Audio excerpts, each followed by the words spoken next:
I just wanted to give a little bit of history of Paul, or a little bit of his background. We're all pretty familiar with Paul because he wrote a great deal of the New Testament, and he was the person who actually took Jesus Christ's word to the Gentiles. He went to Turkey, Greece, Rome, and that part of the world where most of the other apostles didn't really go. But before he was an apostle, he was a Pharisee. And he was a Pharisee he was known as a Pharisee of Pharisees. He was tasked with basically crushing followers of Jesus before it spread too far. He would go to synagogues and cities, get letters from the leaders of that synagogue so he could go and arrest all the worshipers of Jesus Christ, those who spread Jesus Christ's word. He could take them to prison. He could have them killed. In fact, that's what he was on his way to do at Damascus when Jesus Christ intercepted him, intervened in his life, and turned him completely around.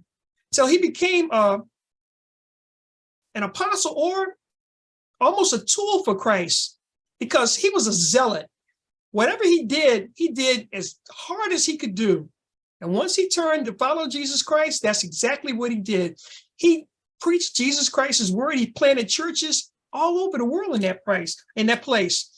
And as he was doing this, he spent a lot of time in Turkey, which was Asia Minor at the time, when he was in a town called Lystra, and he met the congregation there was a woman named Lois and her mother Eunice, and they had a son named Timothy. And while he was there, he heard from the people, the followers of Jesus Christ, about this devout young man. So when he met Timothy, I guess he was impressed, because he basically mentored Timothy. He took him with him on some of his trips, his missionary trips, and Timothy became really strong in the Lord, because we find Paul left Timothy in Ephesus to be the pastor there. And that's, in fact, where he writes these letters to Timothy, to Ephesus, to tell Timothy how to carry on his word. And Paul and Timothy were really close. I mean, he met him when he was young. He took him with him to travel to teach him everything he knows. He called Timothy his true son in faith. So I look at how close this was, and how, so when he was in prison, this is the person he thought to pass his hat on to, if you would say, to pass on the word that he had already passed by laying his hands on him.